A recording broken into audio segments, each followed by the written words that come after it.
Am I the asshole for saying I don't want my mother-in-law in my doctor's appointment? Okay, so, I'm 35F, 5 weeks pregnant. It is my very first pregnancy and my husband and I are over the moon. We've been trying to get pregnant for almost a year and I found out last Wednesday 7 days ago, a day before his fertility doctor's appointment, so life has been crazy. I've told my parents and he told his parents, that's all. No friends, nothing like that. We are waiting for the 12 weeks mark. And now I'm telling all Red at law. Here is the issue. I have an appointment on Friday and unfortunately he will be working and cannot take the time off to go with me. So I asked my mom and she is super excited to be able to go. The appointment was at 5:30 p.m. but their secretary texted me asking me to come at 3 p.m. I mentioned it to my husband saying I was gonna text mom to see if she would still be able to go or else I go alone, no problem. He said he'd feel better if I went with company, so if my mom couldn't, he'd ask his mom. Now, don't get me wrong. I like my Mill. I really do. But she is not someone I'd like to be with while in the doctor's office. I told that to my husband. He was like, why? I just told him I wouldn't feel comfortable having her there, that's all. I can tell he got a little upset, not a lot, but a little, and I totally understand, but, I mean, she is not my mom or my husband, you know. I intend to have a conversation with him as soon as I get home just to explain, but honestly. Am I the asshole? Yeah, your husband needs to understand quickly that for the length of the pregnancy, your baby lives exclusively in your body. And you and your body are entitled to privacy and respect. That doesn't go away with pregnancy. As long as your body is involved, your comfort and dignity and all your wishes trump everything. Including his mom's feelings. And that message needs to be sent very clearly now before they start on you over the delivery room. Not the asshole. First off, you're a 35-year-old adult. You most definitely do not need someone to go with you to a doctor's appointment. And if your husband would feel better with you not going alone, then he needs to get his own butt there to go with you. I would not want my mother-in-law at any doctor's appointments, let alone early pregnancy appointments where there is a very high chance they will do an internal ultrasound. I would die if anyone other than my husband was with me while I had a medical wand up in my vag. He doesn't get a say over who goes to your doctor's appointments. You aren't his property. Say no and follow through. You aren't a fragile or feeble little woman who can't manage on her own. So that whole narrative needs to stop. You need to explain to your husband very clearly and distinctly that your body is not community property now just because you're pregnant. Your mother-in-law should not expect to go along to your doctor's appointments like she's taking a cat to the vet, nor should she expect to be allowed to watch you give birth. You still have bodily autonomy and privacy even if there's a grandchild in your uterus. Not the asshole. Would he love having your mom come along to his prostate exam? Not the asshole. I'm guessing, hoping, that when your husband formed his opinion that his mom should be there, that he doesn't realize at this appointment you will be pantsless, feet in stirrups, and getting a big-ass wand shoved up your hoo-ha for an internal ultrasound. Ask your husband if he'd like your mom to hold his hand during his next prostate exam. He said he'd feel better if I went with company. Why? He's a grown man. Why does he feel bad if you, a grown woman, doesn't have an escort to a simple appointment? Not the asshole. Am I the asshole for refusing to move out so that my roommate's boyfriend can move in? My roommate and I split our lease 50-50 and currently month to month as we have been living here about a year and a half. Last week she sat me down and told me that her and her boyfriend want to take the next step and move in together. As she was telling me about it, she told me I need to leave and find a new place to live. I am refusing to leave as I believe that the person who wants change is the person that should facilitate that, and that I should not have to uproot my life by finding a new place as well as spending the money to move in order to make that happen for her. She says she is entitled to stay because she made a garden in the backyard and does the majority of the yard work, also most of the furniture is hers. These are things I have taken into consideration but ultimately decided I want to stay. I also made it clear I was okay with her staying and her boyfriend moving in since she already has the master bedroom but they want to live alone without a roommate. Contact ULL and update them on the ongoing situation so that your roommate doesn't submit a 30-day notice in your name behind your back. In Ta, if she doesn't want to be roommates, she moves.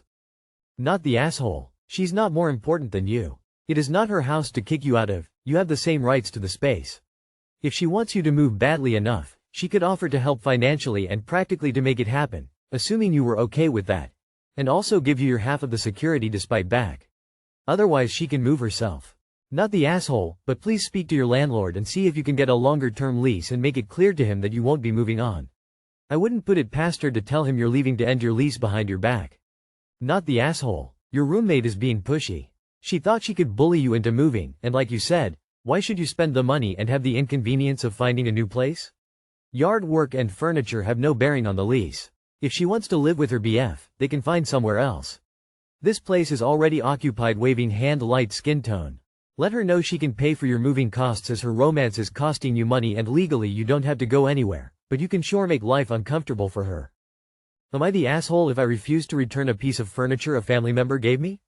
I received a piece of old furniture from a great aunt. It's a dark oak armoire. She said it belonged to her brother, she didn't need it, etc. I asked if she minded if I painted it. I know, controversial to paint antique furniture, so that it matched my living room. She said do whatever I wanted. So, I sanded. I replaced the hardware. I painted it. I even painted little flowers and butterflies all over it. I put close to $200 of work into it. I showed her the final product and she said it was super cute, she loved it, etc. Then, a few days later, called me and said, "Younger cousin absolutely loves it. Can we give it to her and I'll get you a gift card to buy a new one?" I said no. I put weeks of work in. I put money into it. She says I'm being selfish since it was technically an heirloom. But she gave me permission to do all of the work to it. I did offer to consider painting a piece of furniture for cousin, but she wants this armoire. It's causing tension in the family now. Am I the asshole? What? No. It being an heirloom is irrelevant. It was gifted to you. That's the end of the matter. Not sure who's nervier, cousin for deciding that she wanted it after you'd transformed it, or aunt for failing to understand that she relinquished control over it when she gave it to you. Not the asshole. Not the asshole, she gifted it to you and it is yours. Sounds like younger cousin is a spoiled brat. Not the asshole. $200 and many hours of your time and your creative skills went into this. This is not equivalent to a $100 armoire from a big box furniture store. This is literally someone saying, I like your possession, give it to me. If you say no, you are selfish. I'll be happy to let younger cousin have it for $. Insert your desired number here, to cover the time and materials to create the finished product. That gives you a chance to compromise if you want, without feeling like your work was for naught, and they can choose to accept or decline your offer. You would also be within your rights to say F that and just keep it for yourself. Either way, not the asshole. Not the asshole suggests she can give a gift card to cousin to get a new one. When she says cousin doesn't want a new one, say me too. But perhaps cousin can buy one and do her own refinishing. I'll be petty and repaint it to the original color and return it. But this is not a petty advice, sub, so don't listen to me. Am I the asshole for telling my mother that I won't see them if they come to visit us on holiday? Myself, 30F, and my partner, 27NB, are professional musicians. On the 25th of October 25 we have a gig that's an all-day type festival thing. Since this is the first gig that my parents had a chance of actually attending, and with my sister having recently finished high school, we queried if they wanted to come see it. This was posed back in May when our gig was confirmed. Back then, we stressed to them that the week leading up to the event would be stressful for us, and that those dates aren't dates that we are available. Important to know is that my partner has chronic fatigue, and that we plan meticulously around that to ensure that they can keep their professional commitments and promises. My mother and I spoke yesterday, the 29th of July 25, and she said they were interested in booking 22 and 26 tents and were currently looking at plane tickets to do so. My heart immediately sank, because my mother is very intense on the let's do things together.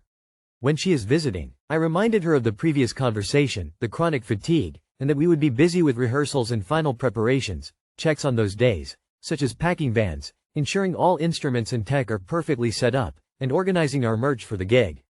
She reacted negatively, exactly how I knew she would. Couldn't we just hang out during the evening? We could go out to museums before rehearsals, opposite end of where we would need to be, sightseeing, going to the beach would be relaxing, etc. I gently, but firmly, reiterated that we are not available those dates and suggested that they look at the dates I had discussed with my dad, 23 and 29 tents instead. That would give them time to land and decompress from flying and would give us a few days after the gig to do all the things she wanted to do. She got upset, stating that she would have to use 2 days of holiday, instead of 1, started complaining about how my dad doesn't take his holiday in the summer, so he has a lot of holiday left, but she does not. I emphasized with her situation, but also held firm on the boundary that 22-26 are days where we are not available. I explained that if those are the days they're coming, it would potentially be, hello, and, goodbye. At most it would be brunch in the mornings, but that we would be unable to join any of her usual sightseeing. She ended the call with a parting statement of, well, maybe we just won't come at all then. Which broke my heart, because I really wanted them to come see our gig and I was really looking to seeing my dad. Am I the asshole here for setting and maintaining this boundary? Not the asshole, you have a shiny spine and used it. It's unfortunate she won't budge. I'd go LC, NC with her. You should not be the only one facing consequences. Not the asshole. This is your job, it is not a hobby, it is not for fun. You gave your mother to the dates that you would be available for them to visit. And it sounds like your mother is more interested in doing what she wants to do rather than actually visit, and is upset that you won't put your job or your partner's side to do what she wants. TBH, if it comes up again and she pulls that well we might as well not come, then I would respond with that sucks, but I understand, perhaps we can have a different time to visit in the future. Not the asshole. You're trying to be focused on your gig and on your partner's well-being. Your mother does not seem to get it, or possibly, she thinks that her extra day of vacation is more important than your scheduling. However, this is an invitation, not a summons. Your mom has every right to decide not to come for any or for no reason. You might want to focus on, at least, getting your father to come so that someone from your family is there to see, and to record, the event. Not the asshole. Your mother is annoyed that she can't control you. She's refusing to compromise but demanding that you do. It won't impact her holiday if she can't see you, but it could significantly impact your partner if you do meet up and she's unwilling to take that into account. I would suggest not speaking to her about it again. If she brings it up, simply say, "You already know those dates don't suit, nothing has changed on my end. Are you willing to change your dates? Because if you aren't, there's nothing to talk about, and I also wouldn't bother meeting her if she sticks with the original dates. She can't control everything and she needs to know that." Absolutely not the asshole. You were clear on the dates you could be available and your mother ignored it. You didn't say you would have no time for them, just that it needed to be after the event. It's extremely rude of her to expect otherwise just because it's more convenient for her. Not the asshole. As long as you don't give in to her, she doesn't have control. Stay firm, you're doing the right thing even though it hurts.